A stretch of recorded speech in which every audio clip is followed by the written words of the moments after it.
एक बार फिर से आप सबों का स्वागत है आपके अपने YouTube चैनल मैथ्स लर्नर पे। आज हम फिर से उपस्थित हैं आप लोगों के लिए एक वीडियो लेकर के, और वो वीडियो रिलेटेड है जवाहर नवोदय विद्यालय सिलेक्शन टेस्ट से। LEST का है, लेटरल एंट्री टेस्ट से। अभी विगत 10 फरवरी को इसका एग्ज़ाम हुआ था, और इस एग्ज़ाम में क्लास 9 में एडमिशन के लिए टेस्ट हुआ था। तो आपको बताते चले कि इसमें क्या क्या पूछा जाता है। 9 में एडमिशन के लिए आपको क्वेश्चन पेपर कुछ इस ढंग का होता है आपको, जिसमें Hindi language, English language, mathematics और जनरल साइंस के कुल 100 क्वेश्चन पूछे जाते हैं, जिसमें से हिंदी और इंग्लिश के 15-15 और बाकी दोनों 35-35 क्वेश्चन होते हैं, 35-35 क्वेश्चन होते हैं। ठीक है, तो आपको पता चल गया होगा कि नवोदय विद्यालय में 3 टाइम पे सिलेक्शन टेस्ट होता है, एक क्लास 6 के लिए, एक क्लास 9 के लिए और एक क्लास 11 के लिए। तो क्लास 11 का वीडियो मैंने अपलोड कर दिया है, और ये क्लास 9 का है जिसमें हम मैथ्स का सॉल्यूशन करवाने वाले हैं। और क्लास 6 का परीक्षा हो चुका है 20 जनवरी को। ठीक है, उसका रिजल्ट आएगा कुछ दिनों बाद, और इन दोनों का रिजल्ट भी अभी कुछ समय लगेगा। ठीक है, अभी तो एग्जाम ही हुआ है। तो चलिए हम लोग स्टार्ट करते हैं इसको। मैथ्स के कुल 35 क्वेश्चन थे जिनको हम लोग अभी सॉल्व करने वाले हैं। ठीक है, क्लास 9 का ये था, क्लास 9 में एडमिशन के लिए। तो चलिए निकालते हैं।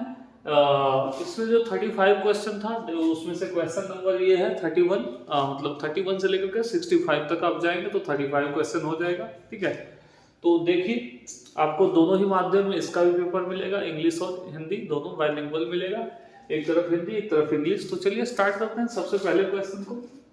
सबसे पहला क्वेश्चन क्या लिखा हुआ है कि यदि 5 लगातार पूर्णांकों का योगफल s है।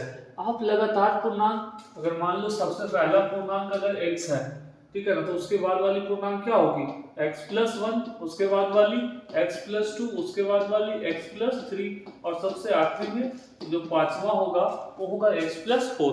तो इन सबों का योगफल अगर आप निकालेंगे तो इनका योगफल क्या आएगा बताओ, तो x x x x 5x होगा, और उसके बाद क्या होगा 1 2 3 3 3 6 और 4 10। तो आप जब पांचों को ऐड करेंगे ये किसके बराबर है, s के बराबर है।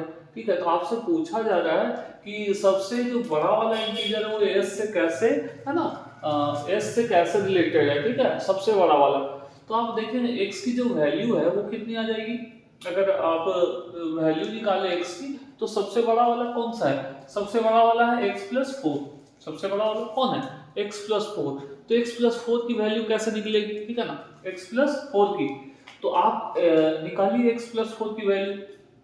अगर आप चाहे तो इसमें वैल्यू निकाल लीजिए पहले x का। तो s माइनस कितना हो जाएगा, s-10 y कितनी 5, ये किसकी वैल्यू है, x की। लेकिन सबसे बड़ा वाला कौन है, x+4। तो +4 जब इसमें ऐड करोगे तो +4 इधर भी ऐड करना पड़ेगा। तो s-10/5 जो था उसमें अगर आप ऐड करते हो कितना 4, तो करो भाई s-10 और प्लस कितना हो जाएगा 20, और y कितना 5। तो s+10 और y कितना हो जाएगा 5। इसका मतलब जो सबसे बड़ा वाला है उसका वैल्यू यही आने वाला है। ठीक है, क्या हो जाएगा ऑप्शन डी। ठीक है, और वो बढ़ते हैं अगले प्रश्न की तरफ। अगला जो प्रश्न था वो एज से रिलेटेड है। देखिए क्या लिखा हुआ है। अगला जो क्वेश्चन है वो क्या था, आप क्वेश्चन देख सकते हैं आपके स्क्रीन पे आ गए। एक बार पढ़िए क्वेश्चन को। दो व्यक्ति के एज के संबंध में पूछा गया क्वेश्चन। क्या लिखा हुआ है, लिखा प्रेम की आयु अपने बेटे अशोक की आयु से 3 गुनी है। देखो भाई, एक प्रेम है और एक प्रेम जो है अशोक के पिताजी हैं। ठीक है ना, प्रेम की आयु अपने बेटे अशोक की आयु से 3 गुनी है। अगर अशोक का x एज है तो इसका कितना है 3x है। अब क्या कह रहा है 15 वर्ष के बाद। ठीक है ना, 15 वर्ष के बाद बताओ ये 3x+15 हो जाएगा, और वो कितना हो जाएगा x+15। ठीक है, तो इन दोनों के बीच क्या रिलेशन हो जाएगा, अशोक की आयु की 2 गुनी हो जाएगी। मतलब इसमें 2 से मल्टीप्लाई करोगे तो इसके इक्वल हो जाएगा। वही 3x+15 इज इक्वल टू कितना, 2 से मल्टीप्लाई करो 2x, और फिर कितना +30। तो x की वैल्यू यहाँ से कितनी आ जाएगी, x की वैल्यू आ जाएगी 15। तो क्या पूछा जा रहा है, पूछा जा रहा है कि उनकी दोनों की वर्तमान आयु का योगफल क्या होगा। तो भाई x आ रहा है इसका वैल्यू, तो इसका 45 हो जाएगा और इसका 15 हो जाएगा। तो वर्तमान आयु का योग कितना हो जाएगा 60 साल। कितना साल हो जाएगा 60 साल। ठीक है, ऑप्शन बी होगा इसका सही उत्तर। अब बढ़ते हैं अगले प्रश्न की तरफ। देखो थोड़ा सा दिक्कत इसी में आ जाता है कि स्पेस इसमें कम है। ठीक है ना, तो इसको मिटा करके बनाना थोड़ा सा मुश्किल हो जाता है, पर थोड़ा सा बहुत जल्द मिट जाएगा। अब आइए अगले क्वेश्चन में क्या लिखा हुआ है, अगला क्वेश्चन क्या कह रहा है। तो अगले क्वेश्चन को देखिए। अगला क्वेश्चन लिखा गया है कि 24 सिक्कों में से 1 रुपया, 2 रुपया और 5 रुपए के सिक्के शामिल है। 24 सिक्का कुल है, और जिसमें 1 रुपए का सिक्का है, 2 रुपए का सिक्का है और फिर 5 रुपए का सिक्का है। कुल 3 तरह के सिक्के हैं, 1 रुपया वाला है, 2 रुपया वाला है और 5 रुपया वाला सिक्का है। कुल 24 सिक्का है। अब कह रहा है कि जिसका मान कितना है, 62 है, 62 है, 62 रुपया है। टोटल कितना है, 62 रुपीज। अब कह रहा है यदि 1 रुपए के सिक्कों की संख्या और 5 रुपए के सिक्कों की संख्या बराबर है, 1 रुपया वाला और 5 रुपया वाला बराबर है। सिक्का आपके पास कैसा कैसा है, 1 रुपया का है और 2 रुपया का है, 1 रुपया वाला है, फिर कितना वाला है, 2 रुपया वाला है, फिर 5 रुपया वाला है। ठीक है, 1 रुपया, 2 रुपया और 5 रुपया। कह रहा है 1 रुपया वाला और 5 रुपए वाले सिक्कों की संख्या समान है। अगर मैं मान लेता हूँ इसकी संख्या x है, तो इसकी भी क्या होगी, x। लेकिन ये जो 2 रुपया वाला है वो फिर कितना हो जाएगा, 24 माइनस 2x, क्योंकि बाकी जो सिक्के हैं वो 2 रुपए के हैं। अब कह रहा है इसका जो मूल्य है, इसका जो वैल्यू है वो 62 है। बताओ 1 रुपए के x सिक्का, तो उसकी वैल्यू तो x ही होगी। अब 2 रुपए के इतने सिक्के हैं, तो 2 गुने कितना हो जाएगा, 24 माइनस कितना, 2x। ठीक है, और फिर प्लस 5 रुपए के x सिक्का है तो 5x, कुल मिला के कितना, 62। अगर आप इसको सॉल्व करोगे तो x का जो वैल्यू होगा वही किसका हो जाएगा, ये दोनों का संख्या हो जाएगा, 1 रुपया वाला और 5 रुपया वाला। तो पूछ रहा है 5 रुपए के कुल कितने सिक्के हैं, मतलब जो x की वैल्यू आएगी वही मेरा आंसर होगा। तो x प्लस कितना हो जाएगा, 48 आ जाएगा। फिर जिसको आप मल्टीप्लाई करोगे तो 4x और प्लस कितना कितना हो जाएगा, 5x इज इक्वल टू 62। अच्छा बताओ 5x, x 6x, 6x में से 4x गई, कितनी आ गई, 2x। अब बताओ ये 62 है, 62 में अगर आप ले करके घटाते हो किसको, 48 को, कितना आ जाएगा बताओ। ये तो लग रहा है कि 14 आ जाएगा। ठीक है ना, तो 2 से काटोगे तो x की वैल्यू कितनी हो जाएगी, 7। इसका मतलब 5 रुपए वाले सिक्कों की जो संख्या है वो कितनी है, 7 है। ठीक है, तो अब आगे बढ़ते हैं अगले प्रश्न की तरफ। फिर देखो ये थोड़ा सा इधर आ जाता है, थोड़ा सा भी जगह नहीं है लिखने का। ये क्वेश्चन पेपर ही है डायरेक्ट, तो क्वेश्चन पेपर में क्या होता है कि जगह कम दिया जाता है ना, वो तो लगातार क्वेश्चन ही रहता है। तो जब हम खुद से पीडीएफ बनाते हैं तो उसमें थोड़ा स्पेस होता है, लेकिन इसमें स्पेस है नहीं। अब देखिए एक अलग तरह का क्वेश्चन है, आपको पूछा गया है कि बताइए x प्लस 1/x की वैल्यू क्या होगी। क्वेश्चन आप देख पा रहे होंगे, इसका आंसर आपने जान लिया, कितना होगा इसका उत्तर, इसका उत्तर होगा 7। ठीक है, आप वेरीफाई करना बाद में। चलो बढ़ते हैं इसकी तरफ, क्वेश्चन नंबर 34 की तरफ। इसके लिए बहुत स्पेस है, चलिए इसको बनाने में अच्छा लगेगा। आपको लिखा गया कि x की जो वैल्यू है वो पता है कितनी है, 7 माइनस 4√3 है। तो आपसे पूछा जा रहा है कितना का वैल्यू, x प्लस 1/x की वैल्यू क्या होगी। एक बात बता दें, x का जब वैल्यू इतना है तो 1/x का वैल्यू क्या लिख सकते हैं, 1 के बटा में इसकी वैल्यू लिख देते हैं। ठीक है ना, 4√3। आप जब इसका कंजुगेट करोगे तो 7 प्लस 4√3 से मल्टीप्लाई करोगे, और नीचे भी 7 प्लस 4√3, तो आप चंद्र 1 से मल्टीप्लाई होने से तो कोई इफेक्ट पड़ेगा नहीं, वो 7 प्लस 4√3 ही होगा। लेकिन नीचे आ जाएगा 49 माइनस 48। ठीक है ना, तो आप इसके बराबर 7 प्लस 4√3 ही लिखोगे, सॉरी 4√3, क्योंकि नीचे तो 1 आ जाएगा। कैसे, क्योंकि ये लिखा हुआ a माइनस बी और ये लिखा हुआ a प्लस बी, तो a square minus B square करोगे 7 का स्क्वायर 49 आ जाएगा, 4√3 का करोगे तो 4 चौके 16 या 48 आ जाएगा।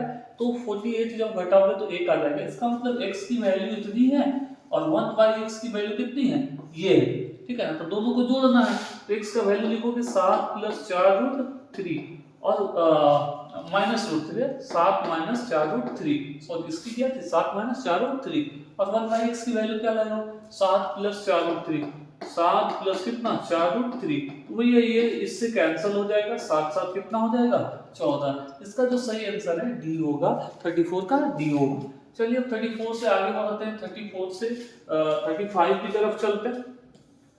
35 को आप देख पा रहे होंगे, क्वेश्चन यही है, क्या लिखा हुआ, a का वैल्यू इतना है, b का वैल्यू इतना है। तो आपको इसकी वैल्यू निकालनी है, a square plus b square, और उसके बाद किसकी a square plus ab plus b square, और a square minus ab plus b square, इसकी वैल्यू निकालनी है। ठीक है ना, कितना इसका मान होगा, आप बताओ कितना होगा इसका मान। थोड़ा सा ऊपर कैलकुलेशन कर ले तो अच्छा है। देखो आपको ए बी का जरूरत ऊपर भी पढ़ने वाला है, नीचे भी पढ़ने वाला है, ठीक है ना, और उसका होल स्क्वायर का भी पढ़ने वाला है। अगर इसके होल स्क्वायर की बात करें तो इसका जब होल स्क्वायर करोगे तो ए का स्क्वायर कितना हो जाएगा, √5 का स्क्वायर 5 प्लस बी स्क्वायर 1 होगा, प्लस 2 ए भी जब करोगे तो कितना हो जाएगा, 2√5 हो जाएगा, और नीचे वही सेम आएगा 5 प्लस 1 माइनस 2√5। तो हमको लग रहा है कि आ जाएगा 6 प्लस 2√5 और 6 माइनस 2√5 इसका होल स्क्वायर का किसका आ जाएगा, 6 प्लस 2√5 और नीचे कितना हो जाएगा 6 माइनस 2√5, ये इसके होल स्क्वायर का हो जाएगा। और वही कहानी इसमें भी आएगा, क्योंकि इसका जब स्क्वायर करोगे तो ऊपर में सिर्फ आएगा 6 माइनस कितनी 2√5 और नीचे कितना आ जाएगा, नीचे आ जाएगा 6 प्लस 2√5, ठीक है ना, 6 और प्लस 2√5, ये ए स्क्वायर की वैल्यू है और ये बी स्क्वायर की वैल्यू है। जब इन दोनों को फिर से तो जोड़ना है तो देखो इसका एलसीएम लोगे कितना हो जाएगा, तब ये दोनों को अगर ऐड करें हम तो देखो तो क्या हो जाएगा, नीचे तो ए स्क्वायर माइनस बी स्क्वायर आना है, लेकिन ऊपर में आ जाएगा 6 प्लस 2√5 का होल स्क्वायर और प्लस 6 माइनस 2√5 का होल स्क्वायर, और नीचे हो जाएगा 36 और माइनस कितना 20, ये 16 आ जाएगा। आप जानते हैं a प्लस बी की होल स्क्वायर में जब a माइनस बी का होल स्क्वायर जोड़ा जाता है तो 2 इंटू ए स्क्वायर प्लस बी स्क्वायर आता है, तो 2 इंटू कितना आ जाएगा 36 और प्लस जब इसका स्क्वायर करोगे कितना आ जाएगा 20, और नीचे पता है 36 माइनस 20 आएगा, 36 माइनस 20 16 लिख रखे हैं हम, तो 2 से इसको काटोगे तो 8 हो जाएगा, बताओ ये कितना हो जाएगा, ये तो 56 आ जाएगा, कितना देगा 56/8, कहने का मतलब 7 हम किसका वैल्यू लाएंगे, आप लोग थोड़ा सा इसको है ना बढ़िया से समझिएगा। हमने पहले इसका स्क्वायर किया तो आया इतना, फिर इसका स्क्वायर करोगे तो आएगा इतना। अब देखो है क्या, ए स्क्वायर प्लस बी स्क्वायर ऊपर में भी आपका है नीचे में भी है, तो हम सोचे दोनों को जोड़ देते हैं, जब जोड़िएगा तो ये दोनों का एलसीएम लीजिएगा तो इतना आ जाएगा, क्योंकि ए माइनस बी इंटू ए प्लस बी लिखा हुआ है और ऊपर में इसका होल स्क्वायर आ जाएगा। तो जब a प्लस बी के होल स्क्वायर में a माइनस बी का होल स्क्वायर जोड़ोगे तो आएगा, तो उसका वैल्यू होता है 2 इंटू ए स्क्वायर प्लस बी स्क्वायर, तो इसको सॉल्व करने से 7 आ जाएगा। तो देखो 7 में हमको क्या करना है, ए बी को जोड़ना है ऊपर में और नीचे में 7 माइनस क्या करना है ए बी, तो भैया ए बी का वैल्यू निकालो, अगर हम इन दोनों को मल्टीप्लाई करें तो देखो तो क्या होगा, वही कहानी आएगा, नीचे हो जाएगा कितना 4, क्यों हो जाएगा 4, क्योंकि एलसीएम लोगे इतना और इतना का, ठीक है ना, और ये वाला जाके मल्टीप्लाई से होगा तो √5 + 1 का होल स्क्वायर, और जोड़ कितना हो जाएगा, सॉरी मल्टीप्लाई करना था इसमें, सॉरी इसमें क्या करना था, मल्टीप्लाई करना था, तो मल्टीप्लाई जब करोगे तो ये तो इससे कैंसिल ही हो जाएगा ना, इसका वैल्यू 1 हो जाएगा, ए बी का जब प्रोडक्ट करोगे तो उसका वैल्यू क्या हो जाएगा 1 हो जाएगा। तो मतलब 7 में आपको क्या करना है 1 ऐड कर देना है, 7 में आपको 1 घटा लेना है, तो 7 1 कितनी होगी 8 और बटे कितना 6, तो इसका हाफ करेंगे 4, इसका 3, 4/3 इसका सही आंसर होगा डी ऑप्शन, ठीक है। थोड़ा सा लग रहा होगा बड़ा सा, लेकिन बहुत आसान है। चलते हैं अगले प्रश्न की तरफ और देखेंगे, इसमें बड़ा बढ़िया सा क्वेश्चन है, आप देखिए इसको, इसकी वैल्यू निकालने के लिए कह रहे हैं, आप चिंतित हो गए होंगे देख करके कि क्या लिख दिया है। चलिए अब हम लोग आगे बढ़ते हैं और देखते हैं क्वेश्चन नंबर 36 को। 36 को देखे होंगे तो आपको थोड़ा सा डर जैसा लग रहा होगा कि क्या पूछ दिया, वो कुछ नहीं पूछा हुआ है, ध्यान से देखिएगा इसको, ये लिखा हुआ a माइनस बी, क्या लिखा हुआ है a माइनस बी, अब ऐसा समझिए कि इसके बटा में कुछ नहीं तो 1 है, और आपको बताते चले कि a cube minus B cube का जो फॉर्मूला होता है वो जानते क्या होता है, a माइनस बी में मल्टीप्लाई होता है a square plus A B और प्लस क्या बी स्क्वायर, ऐसा मल्टीप्लाई होता है। तो आप देख सकते हैं ये लिखा हुआ है a माइनस बी और यहाँ पे लिखा हुआ a square plus B square plus A B, आगे पीछे बोल सकते हैं a square plus B square plus A B. तो ये जब एलसीएम लेंगे तो आपको तो एलसीएम क्या आएगा 1 माइनस 0.75, और यहाँ पे आपको लिखा हुआ है ऊपर में 0.75 का होल क्यूब, और यहाँ पे प्लस, जानते हो प्लस क्या आएगा, जब a minus B A square plus B square plus A B से मल्टीप्लाई होगा तो a cube minus B cube होगा, तो 1 का क्यूब माइनस 0.75 का क्यूब। अब देखिए आप 0.75 का क्यूब लिखे हुए हैं प्लस 1 का क्यूब तो 1 ही होगा, तो माइनस 0.75 का क्यूब, तो भैया ये कट जाएगा ना, और नीचे क्या लिखा जाएगा 0.25, आप जानते हो ऊपर में 1 लिखा हुआ है, ऊपर में 1 और 1 बटा क्या लिखा हुआ है 0.25, तो बताओ 1/1/4 लिखोगे ना, तो ये जब 1 गुने क्या हो जाएगा 4/1 मतलब 4, इसका सही आंसर होगा 4, ठीक है। अब बढ़ते हैं अगले प्रश्न की तरफ। आगे एक क्वेश्चन था। क्या हो गया, चलो हाँ आगे बढ़ाते हैं।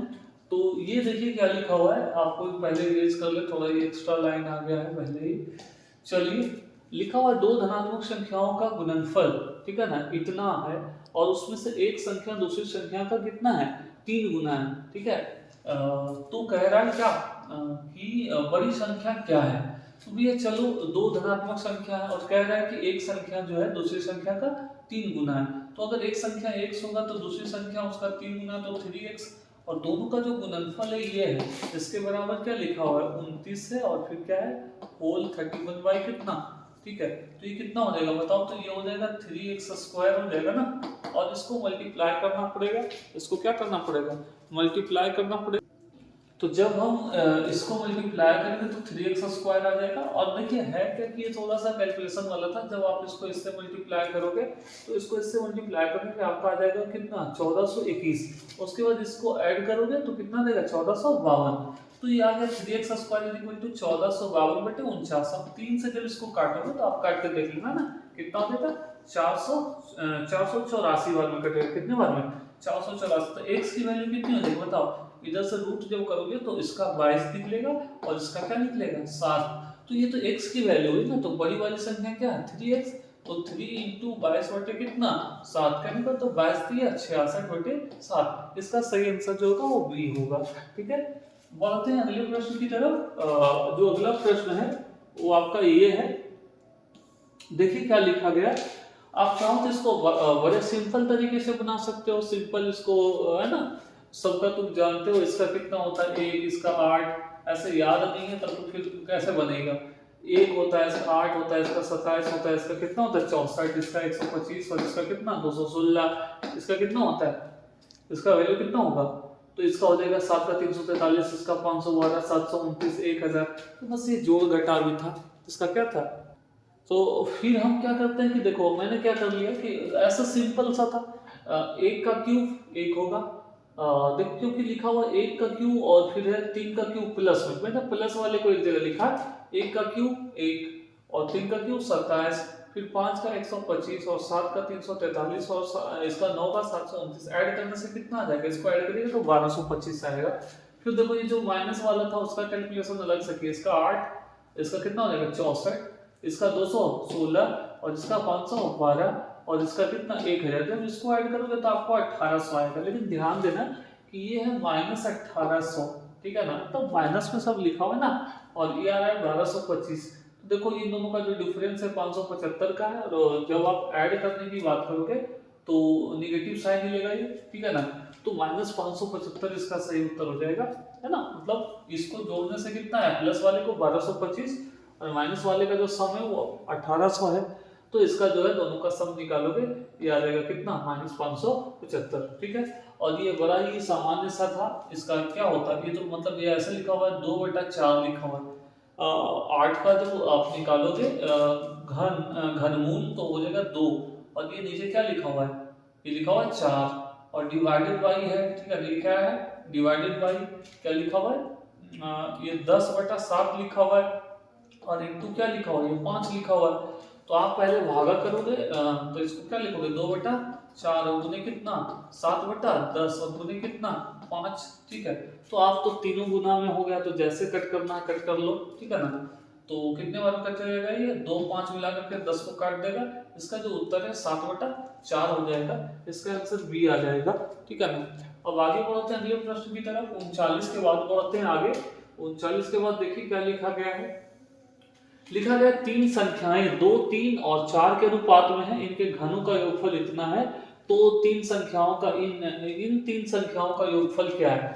आप समझिए ऐसे कि इतना के अनुपात में है, अगर हम मान लें कि एक संख्या कितनी है, एक है 2x, अगली है 3x और अगली है 4x, और कह रहा है कि इनके घनों का योगफल, सॉरी मैंने गुना कर रखा है ऐसे नहीं, 2x, हाँ मैंने संख्या मान लिया 2x 3x और 4x, तो 2x का क्यूब करोगे तो कितना हो जाएगा 8x क्यूब, और 3x का क्यूब करोगे तो कितना हो जाएगा 27x क्यूब, और 4x का क्यूब करोगे तो कितना हो जाएगा 64x क्यूब, और इनके घनों का जो योगफल है कितना है वो 2673, कितना है 2673, तो आप इसको ऐड करोगे तो कितना हो जाएगा 35, 35 और 4 39, 39 में 60 जोड़ोगे तो कितना आ जाएगा 99x³ आ जाएगा, और वो किसके बराबर है 2673 के बराबर है। तो आप इसको कैलकुलेट करो, तो मुझे लग रहा है कि ये जो है ना, इससे भाग करने से आपको 2 बार तो लगेगा ही, 3 बार तो लग नहीं सकता, 27 बार में कट जाएगा, ठीक है ना। इसको जब करोगे आप तो कितने बार में 27 बार में कट जाएगा। तो x की वैल्यू यहाँ से आपको पता चल जाएगी 3। तो पूछ रहा था कि उनका योगफल, तो भैया एक को आपने माना है 2x, एक को माना है 3x और एक को माना है 4x। तो 2 3 5 4 9 हो गया ना, 9x, x की वैल्यू कितनी ला 3 ना, तो कितना हो जाएगा 27। इसका जो सही उत्तर होगा 27 होगा, ठीक है। अब बढ़ते हैं आगे की तरफ, आगे बढ़ते हैं, ठीक है। चलिए अगले प्रश्न की तरफ जाते हैं। इसके लिए जगह हम लोग बना लिए नीचे, ठीक है। तो आप इसको सॉल्व करो, ठीक है ना। इसका मतलब है देखो दोनों का पावर 4 ही है, दोनों का पावर क्या है 4 ही है, मतलब ये दोनों जो कैलकुलेट करके आया दोनों को गुना कर देंगे और उसका पावर हम 4 एक बार लिख सकते हैं। देखो आप इसको सॉल्व करोगे तो क्या लिखोगे 5 का पावर, यहाँ इसको हम सॉल्व कर रहे हैं तो क्या लिखेंगे 9/6, ठीक है ना। और वो कैसे लिखा हुआ है इस तरीके से, कितना लिखा हुआ है यहाँ पे 3, तो 5 का पावर 9/6 और इसका पावर क्या लिखोगे 1/3, ठीक है। कैलकुलेट करो कितना हो जाएगा 3 हो गया, और 3 2 जा 6, कहने का मतलब ये 5 टू द पावर 1/2 आया। इसको सॉल्व करने से कितना है 5 टू द पावर 1/2। इसको सॉल्व करो तो हमको लग रहा है वही आने वाला है, देख लेते हैं। 5 का पावर 9/3 लिखोगे, ठीक है ना, और 9/3 का मतलब क्या हो गया 3, 5 का पावर 3 और उसका पावर क्या लिखोगे यहाँ पे 6 है 1/6 ना, करोगे ऐसे तो ये हो जाएगा 5 का पावर 1/2। इसका मतलब 5 का पावर 1/2 का पावर 4 है, ठीक है। बगल में भी लिख लेते हैं, इसका भी हो जाएगा 5 का पावर 1/2, इसका पावर कितना है 4 है। तो चलो काटो इसको, कितना हो गया 5 का स्क्वायर, ये भी आ गया 5 का स्क्वायर, ठीक है ना। 5 का स्क्वायर गुने 5 का स्क्वायर, बताओ कितना होगा, बताओ, है ना, स्क्वायर है ये, माइनस नहीं समझना, ठीक है। 5 का पावर 4, इसका आंसर क्या हो जाएगा बी हो जाएगा, ठीक है। अब बढ़ते हैं अगले प्रश्न की तरफ। इसके लिए जगह मिल गया था, अच्छा शायद, है ना। इसके बाद मैंने क्या बता दिया, ओ छूट गया एक, है ना। चलिए उसको भी देख लेते हैं। तो देखिए ये जो था आपका 40 के बाद 42 बता दिया, शायद 41 है ना। चलो 41 को भी देख लेते हैं, 41 को भी यहाँ ही देख लेते हैं। क्या लिखा होता 41 में, लिखा गया कि 32 का पावर है 2x + 1 इज इक्वल टू क्या 8 का पावर कितना है 8 का पावर है -x और 4 का पावर है -4। तो x का वैल्यू क्या होगा, देखिए आप जान रहे हो 8 भी 2 के पावर के फॉर्म में लिखा जा सकता है, 4 को भी लिखा जा सकता है, 32 को भी लिखा जा सकता है। तो हम क्या करते हैं, इस 32 को पता है क्या लिखते हैं, देखते हैं 2 का पावर 5 और उसका पावर क्या लिखा हुआ है 2x + 1, ठीक है ना, बराबर, अब क्या लिखोगे इसको 2 का क्यूब और उसका पावर क्या है -x, है ना। और फिर यहाँ पे क्या लिखा हुआ है जो 4 लिखा है उसको हम लिख सकते हैं 2 का स्क्वायर और उसका पावर क्या लिखा हुआ है -4।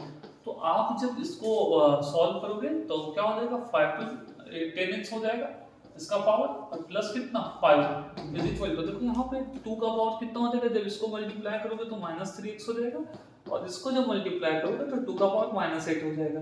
तो भैया दोनों का बेस सेम है तो पावर को ऐड कर लेते हैं, 2 का पावर क्या हो जाएगा 10x + 5। तो अब यहाँ 2 का पावर कितना हो गया -3x और प्लस कितनी 8, दोनों के बेस सेम है ना, तो पावर को इक्वल कर दो, क्या हो जाएगा 10x + 5 बराबर कितना लिखोगे यहाँ -3x और प्लस सॉरी यहाँ पे -8 होगा, यहाँ पे क्या होगा -8 होगा, ऐड कर रहा है ना, तो -3x और -8 था। अब आप इसको सॉल्व कर लो, तो आप जब इसको इधर लाओगे तो ये 13x हो जाएगा और इसको ले जाओगे उधर तो -13 हो जाएगा। कहने का मतलब x का जो वैल्यू होगा वो -1 होगा। इसका सही आंसर क्या होगा x की वैल्यू -1, ऑप्शन बी, ठीक है। चलिए चलो आपका जो अगला प्रश्न है ये है, आप रूट वगैरह देखते हो और रूट देखते ही डर जाते हो, थोड़ा संभल के करोगे गलती नहीं होगा। जैसे देखो क्या करना है, ये पे क्या लिखा हुआ है 9, क्या लिखा हुआ है 9, तो 9 को हम क्या लिखेंगे 3 की स्क्वायर, और जब 3 के स्क्वायर का पावर इतना लिखोगे तो 2 से जब ये मल्टीप्लाई होगा तो इसको हम क्या लिख देंगे, देखो थोड़ा सा शॉर्टकट कर रहा हूँ, 3 का पावर क्या हो जाएगा 2 से मल्टीप्लाई करोगे तो कितना हो जाएगा 2r, ठीक है।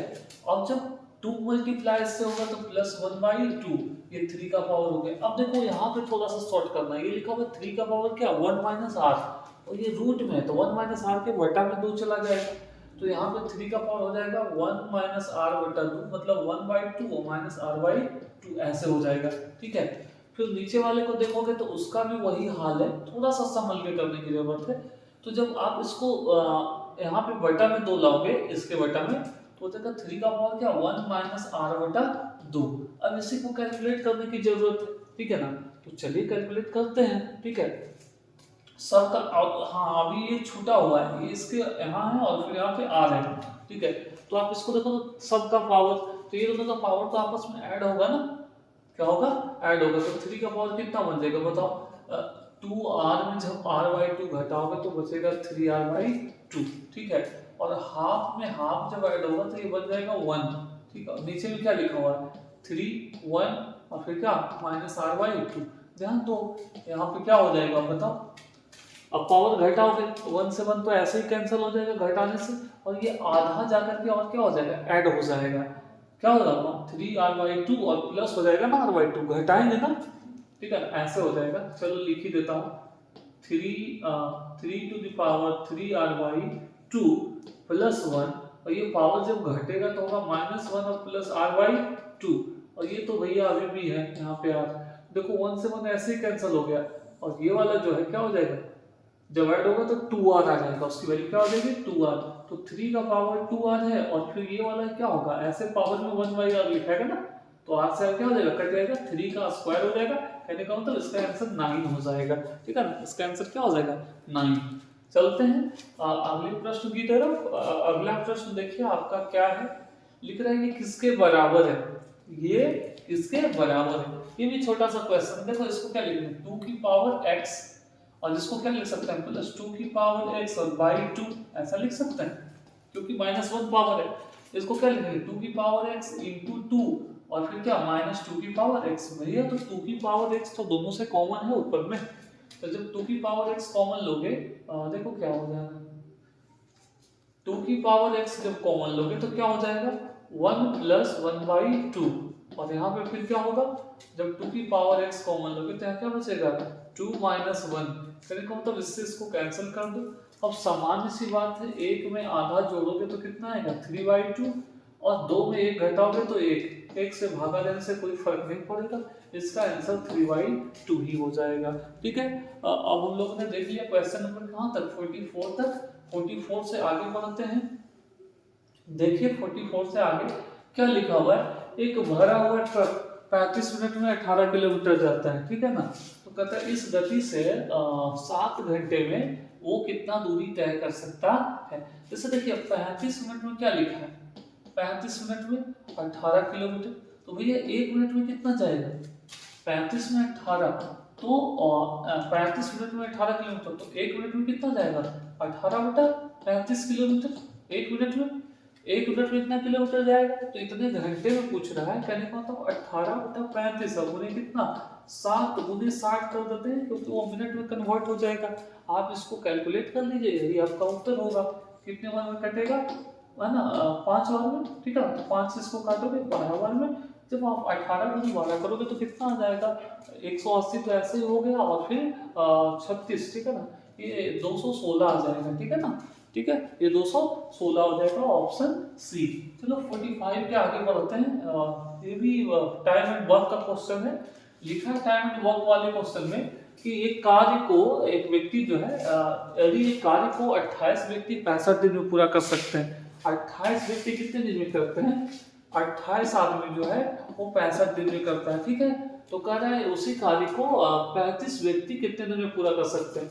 ये देखो 28 पर्सन है और ये टाइम लग रहा है ना 65 दिन, तो कह रहा है 35 दिन में पूरा करना है।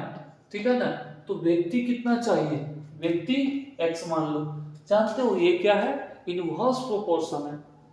जब आदमी ज्यादा लगाओगे तो समय कम लगेगा, तो ऐसे केस में इसका प्रोडक्ट सेम होता है। ठीक है, तो 28 गुने 65 करो, इधर x गुने 35 करो, आप कैलकुलेशन कर लो, आ जाएगा 7 से 4 बार में। ठीक है ना, 7 से कितने बार में 4 बार में, 7 से 5 बार में, और 5 से इसको काटोगे तो कितना हो जाएगा 13 बार में, तो 13 गुने 4 कितना हो जाएगा 52। मतलब इसको जो है 35 दिन में अगर खत्म करना है तो आपको 52 आदमी चाहिए। ठीक है, चलते हैं 46 से बढ़ते हैं किसकी तरफ, देखो इसी से रिलेटेड ये क्वेश्चन है, ठीक है ना, इसी से रिलेटेड क्वेश्चन है जो अभी आपने सॉल्व किया।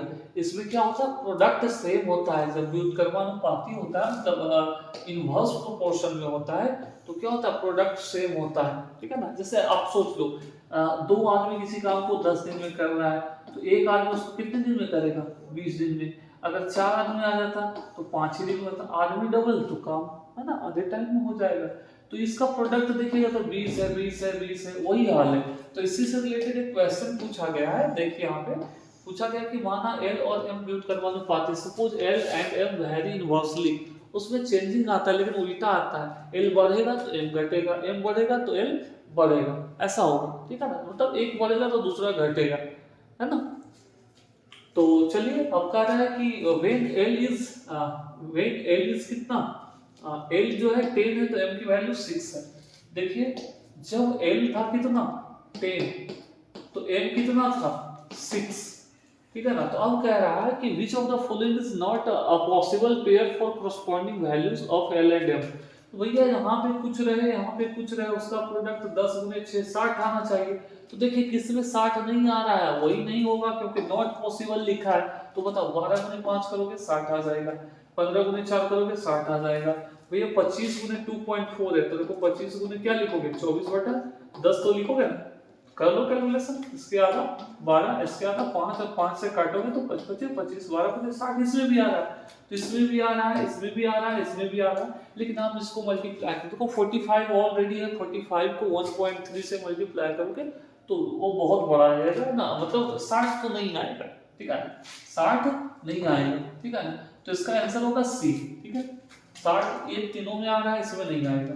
चलिए आगे बढ़िए, आगे लिख रहा है कि एक दुकानदार जो है किसी वस्तु के क्रय मूल्य में कितने प्रतिशत का लाभ जोड़ा जाए, तो कितना बढ़ा करके लिखा जाए कि उसको 5% का छूट दें तो भी 33% लाभ हो, 5% का छूट दें तो भी कितना हो 33% का लाभ हो। सपोज मान लो कि ऑब्जेक्ट पे कितना मेंशन कर दे, मतलब कितना एक्स्ट्रा लिख दे, कितना एक्स्ट्रा लिख दे।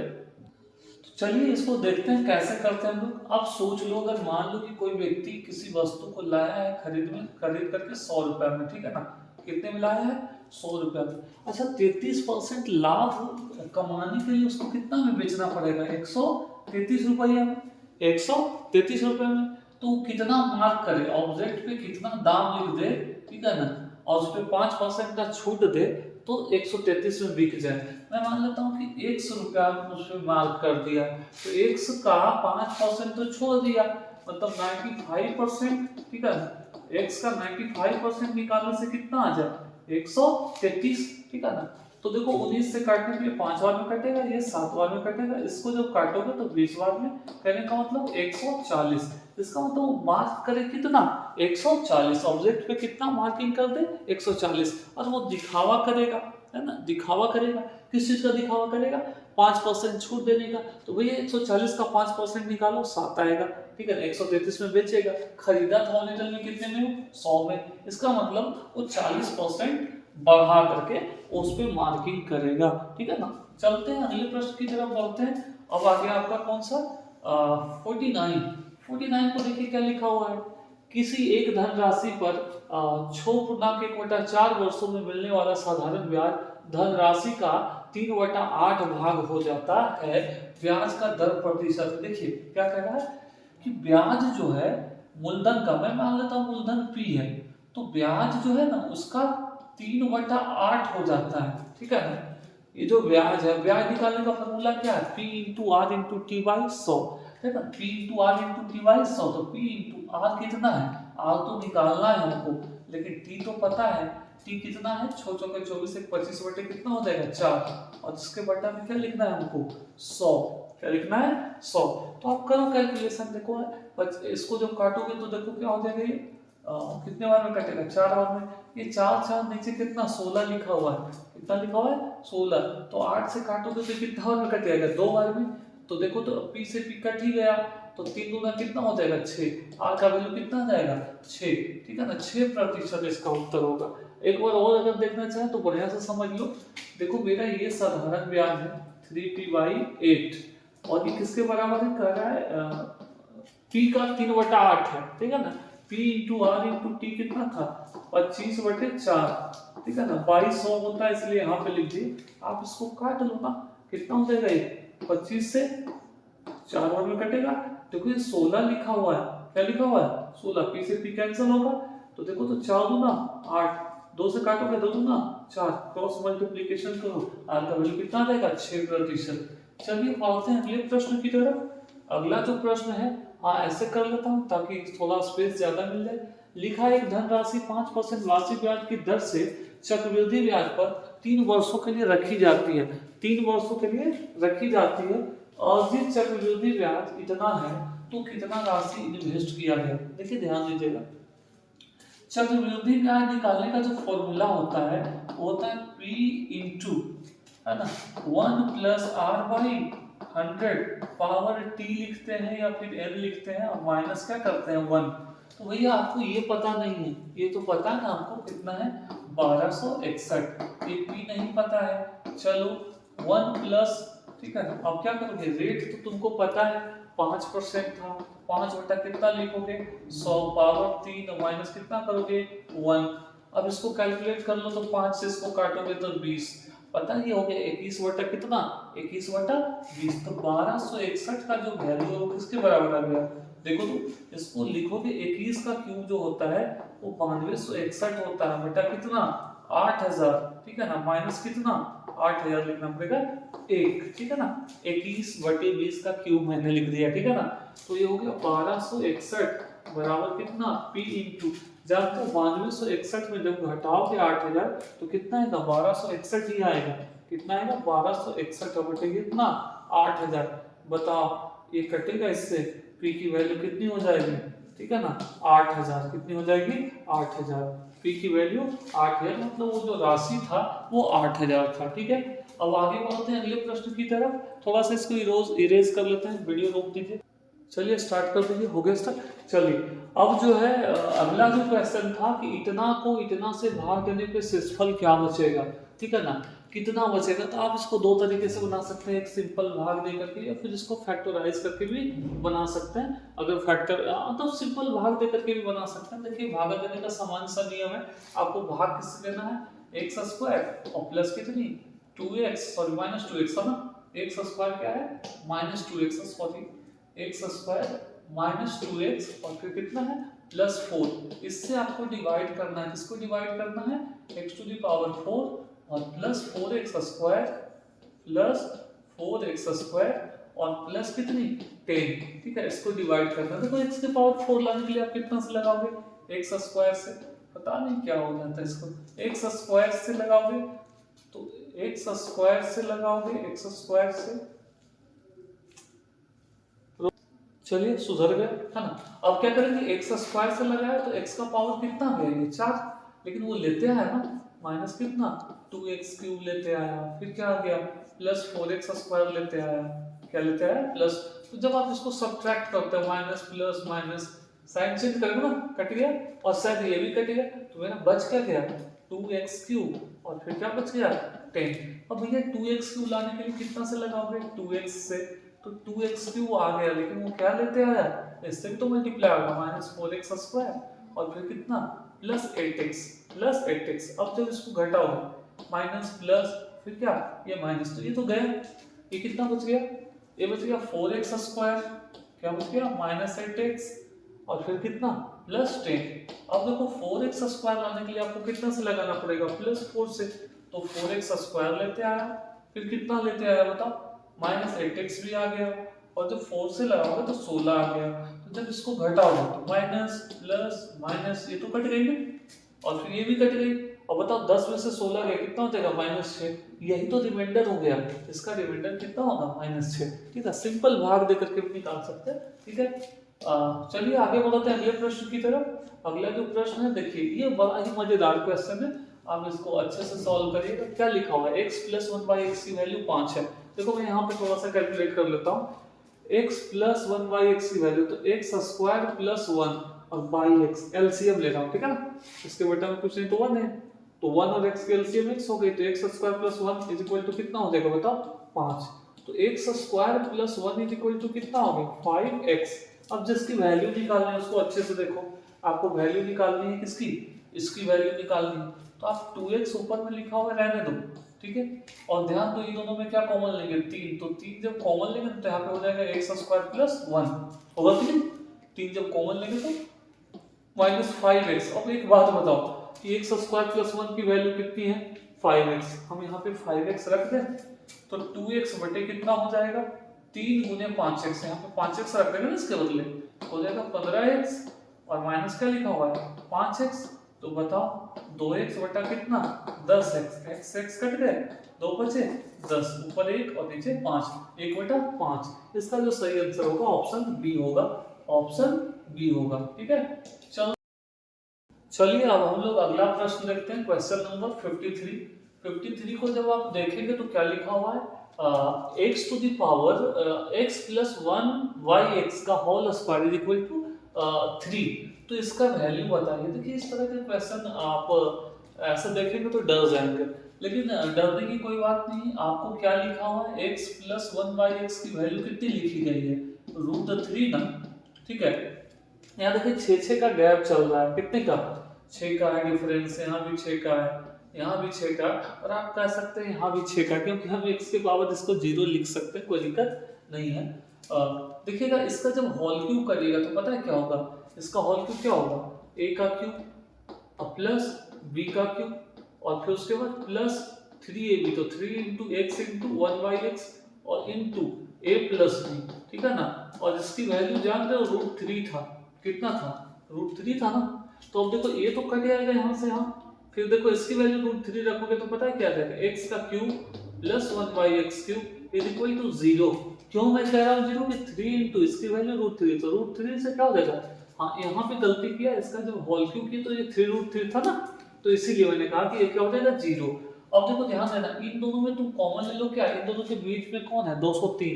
अगर आप x के पावर 203 कॉमन लेते हो तो पता है ये कैसे लिखाएगा x का क्यूब और प्लस 1 बाई एक्स क्यूब लिखाएगा कि नहीं। सिमिलर सोचो सब वैसे ही लिखाने वाला है, और इसकी वैल्यू आप क्या लिखने वाले हो 0। ये 0 कैसा है अच्छे से एक बार समझ लो फिर से। मैंने कहा x प्लस 1 बाई एक्स की वैल्यू √3, तो होल क्यूब करो a का क्यूब फिर b का क्यूब 3ab इंटू ए प्लस बी, ठीक है। और इधर भी तो √3 का क्यूब करोगे तो √3 इंटू √3 इंटू √3 तो क्या हो जाएगा 3√3।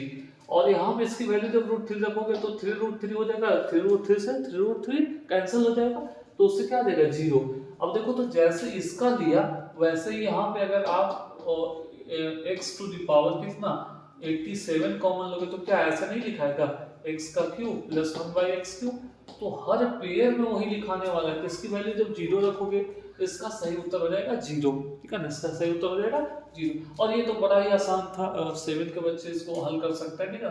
क्या लिखाएगा ये 5x और ये कितना हो जाएगा प्लस 30 और फिर कितना लिखाएगा माइनस 30 और फिर कितना लिखा जाएगा प्लस कितना हो जाएगा बताओ 15x, ठीक है। और डिवाइडेड बाई कितना लिखाएगा 3x माइनस 1 था, क्यों ना सीधा लिख दिया जाता है ना 30x और फिर कितना -10। सॉल्व कर लो, ये बराबर है बीच में लगा हो, ये तो ऐसे ही कैंसिल हो गया ना। तो ये कितना हो गया 20x इज इक्वल टू कितना 30x माइनस 10। सॉल्व कर लेते हैं, इसको इधर लाएंगे तो 10 हो जाएगा और इसको इधर ले जाएंगे तो 10x होगा, तो ये कट जाएगा, x की वैल्यू 1 आ जाएगी, इसका सही आंसर 1 होगा, ठीक है ना, इसका सही आंसर 1 होगा, ऑप्शन ए। चलते हैं बढ़ते हैं अगले प्रश्न की तरफ। चलो इन दोनों क्वेश्चन के लिए मेरे पास स्पेस अब मिल गया। देखते हैं सबसे पहले 55 को। 55 में क्या लिखा हुआ था, यदि किसी संख्या से 1/2 घटाया जाए, मैं मान लेता हूँ संख्या x है, x में 1/2 घटाया गया, चलो, और फिर उस अंतर को 8 से गुना किया जाए, इसको कितने से गुना कर दिया जाए 8 से गुना कर दिया जाए, तो कहता है तो 12 प्राप्त होता है। कितना प्राप्त होता है 12, तो वो नंबर कौन सा था उसको बताइए कौन सा नंबर था, कितना हो जाएगा बताओ।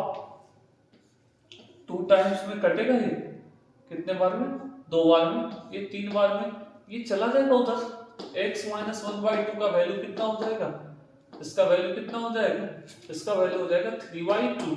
तो x की वैल्यू कितनी हो जाएगी 3/2 में कितना ऐड कर दो 1/2, बताओ 1.5 में आधा ऐड करके कितना बचेगा ये कितना आ जाएगा सॉल्व करके, x की वैल्यू कितनी हो जाएगी 2, x की वैल्यू कितनी हो जाएगी 2, वह संख्या कौन है 2। ठीक है, चलते हैं, एक और क्वेश्चन था इस, देखो यहाँ पे जो है तुरंत x की वैल्यू निकाल करके मत छोड़ देना, 2x माइनस 7 का मान बताना। चलो भाई इसको करते हैं सॉल्व, बताओ तो 5x लिखा हुआ है और y कितना है 3। अब जब आप इधर आओगे तो क्या लिखोगे minus 2x upon 5 is equal to कितना 4। बताओ इसके एलसीएम कितनी होगी 50, कितने हो गए 25x, और इसको घटाओगे कितना हो जाएगा, ये हो जाएगा 6x, ठीक है ना, बराबर कितना 4, तो 25 में 6 गए कितने हो गए 19x बटे 15, ठीक है, बराबर कितना 4। तो ये x की वैल्यू आ गई 60 बटे 19, x की वैल्यू कितनी आ गई, x की वैल्यू 60 बटे 19, सॉरी 60 बटे 19। तो आपसे पूछा जा रहा है 2x माइनस 7 का मान, तो 2x करोगे तो बताओ 2 से इसको जब मल्टीप्लाई करोगे कितना हो जाएगा 120 बटे 19 और माइनस 7, 19 को 7 करते हैं तो 133 आता है, ठीक है। तो 120 माइनस 133 बटे कितना 7, बताओ माइनस 13 बटे कितना हो जाएगा, सॉरी 7 कैसे 19 है ना, ठीक है, 19 गुने 7 किया था ना, तो 120 में 133 घटेगा माइनस 13 और बटा कितना हो जाएगा 19, इसका सही उत्तर होगा बी, ठीक है, इसका सही उत्तर होगा बी। ओके चलिए ऑन कर दिए। हाँ अब देखिएगा अगला जो क्वेश्चन है वो 57 लिखा हुआ कि एक आयत की आसन भुजाओं का अनुपात 5:3 है।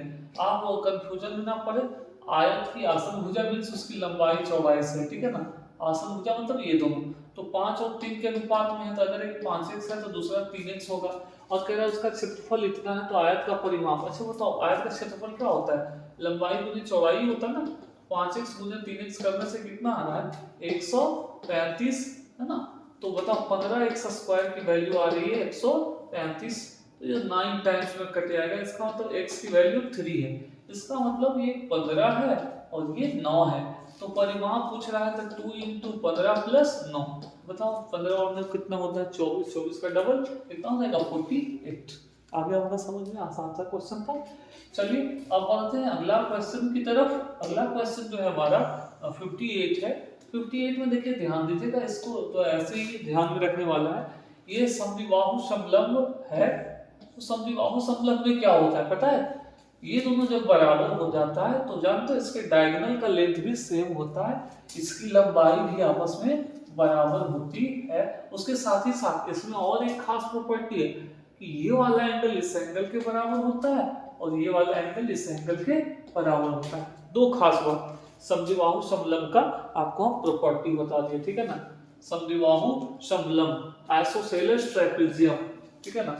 तो चलिए इसमें कौन सा ऑप्शन सही है, लिखा है कि इसमें जो है AD बराबर BC है, तो कौन सी बातें सही है, लिखा है क्या AD और CD बराबर होगा, AD और CD बराबर होगा, ऐसा नहीं हमने कहा, ठीक है। दूसरी बात लिखा है एंगल A बराबर एंगल B होगा, ये तो सही लग रहा है, A बराबर D होगा नहीं, A और D मिला के 180 होगा, A बराबर C होगा नहीं, ऐसा भी नहीं होगा, इसका सही उत्तर है ऑप्शन बी, ठीक है।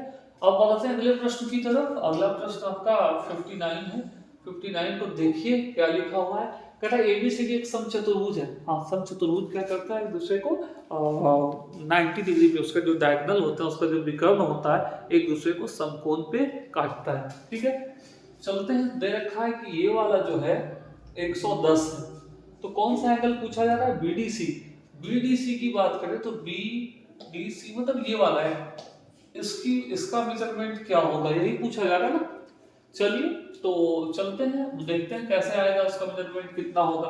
अब देखो ये वाला है 110, और आप जानते हो जब समचतुर्भुज है तो इसका अपोजिट एंगल भी क्या होगा बराबर बराबर होगा, तो अगर ये 110 है और ये दोनों मिलाकर के 70 होना है और बराबर बराबर होना है, मतलब ये 35 होगा और ये भी 35 होगा, होगा कि नहीं, ये 35 और ये भी 35 होगा, ठीक है।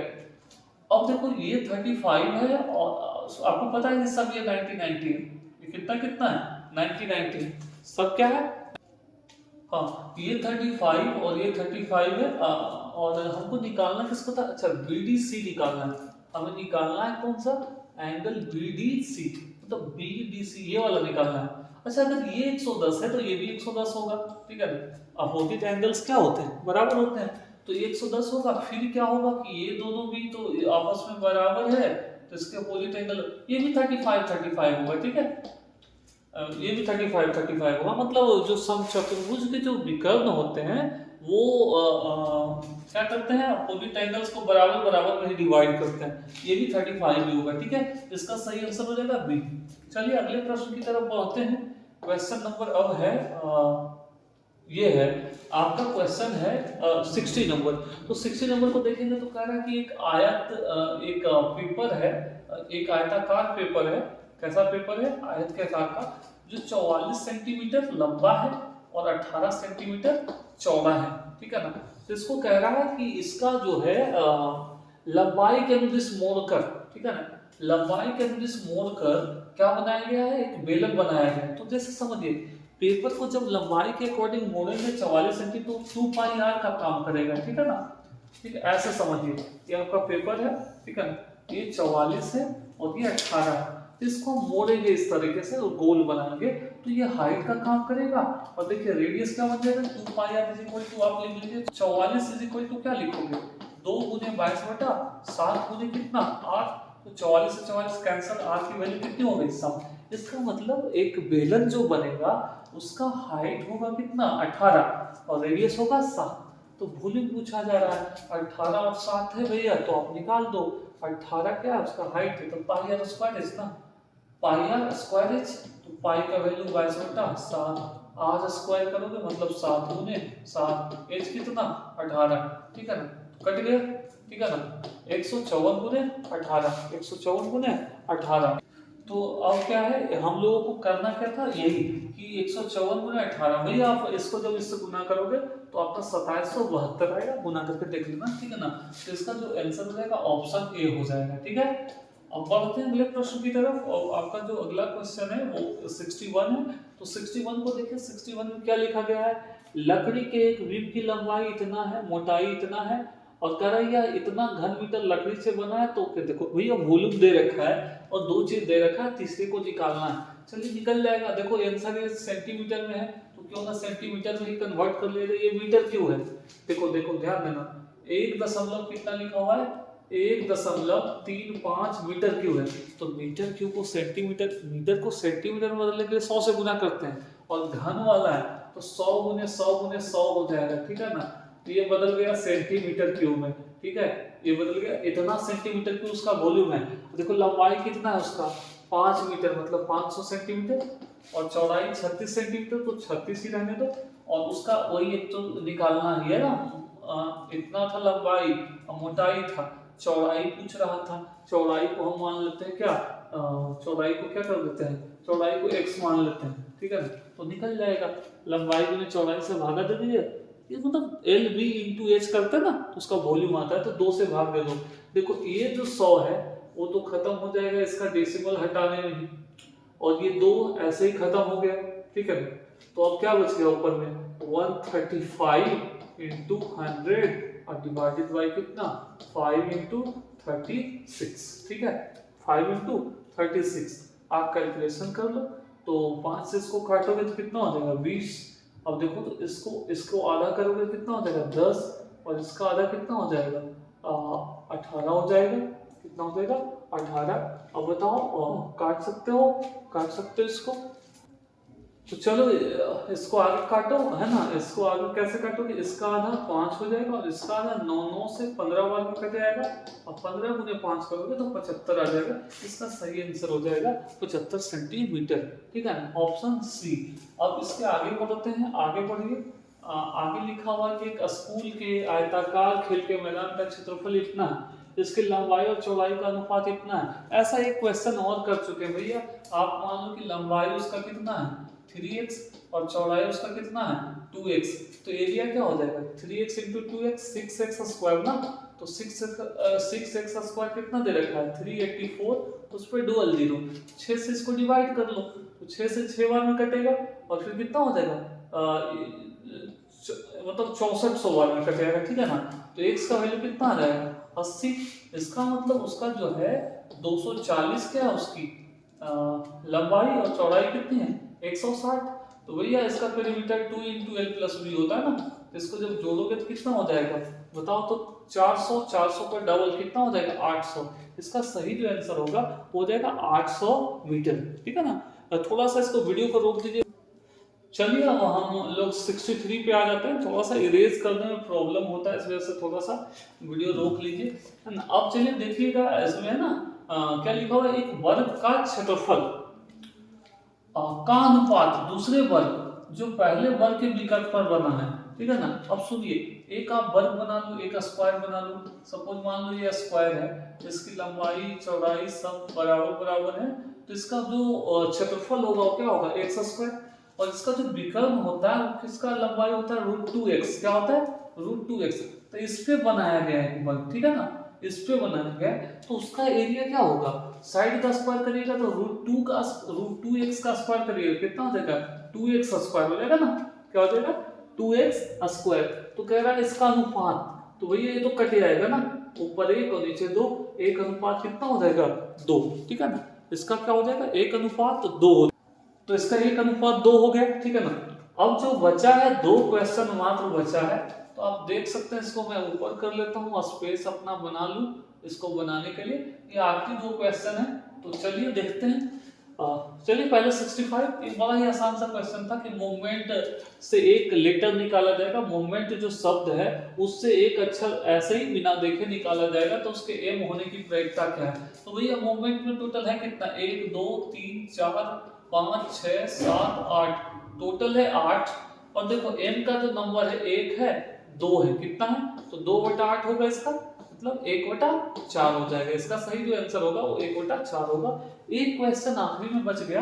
देखो आप जब पाई चार्ट बनाते हो, क्या बनाते हो पाई चार्ट, तो पाई चार्ट जब बनाते हो तो इसके सेंटर पे जो एंगल बनता है, एंगल जब लिखा हुआ रहेगा तो सारे एंगल का सम कितना होता है 360 डिग्री। अगर वो प्रतिशत में लिखा हुआ है तो क्या है 100% होगा, सब ऐड करके, ठीक है। तो कह रहा है कि 40% खाने की सामग्री पे और 20% एक व्यक्ति है मोहन जो 40% खाने पे और 20% किराया पे और 40 पे 60 हो गया, 30% क्या है बाकी वस्तुओं पे, और प्रत्येक महीने जो है 10% वो बचत करता है, सेविंग करता है। तो कह रहा है पाई चार्ट पर मकान के किराए का केंद्रीय कोण सेंटर को कितना का एंगल बनाएगा, किराया कितना था 20%। कहने का मतलब 360 का 20% निकाल लीजिए, तो 360 गुने 20 बटा कितना 100, 10 36 गुना 72 डिग्री का एंगल बनाएगा। कितने का बनाएगा 72 डिग्री का। तो इस प्रकार से आपका जो पूछा गया था टोटल 35 क्वेश्चन, उस सारे क्वेश्चंस का हमने सॉल्यूशन करवा दिया है, ठीक है। और आप लोग को आइडिया भी हो गया क्या पूछा जाता है 9 के, है ना, सिलेक्शन टेस्ट के एग्जाम में, ठीक है। तो वीडियो देखने के लिए बहुत बहुत धन्यवाद। चैनल पे अगर नए हैं तो आप चैनल को जरूर सब्सक्राइब कर लीजिए। धन्यवाद।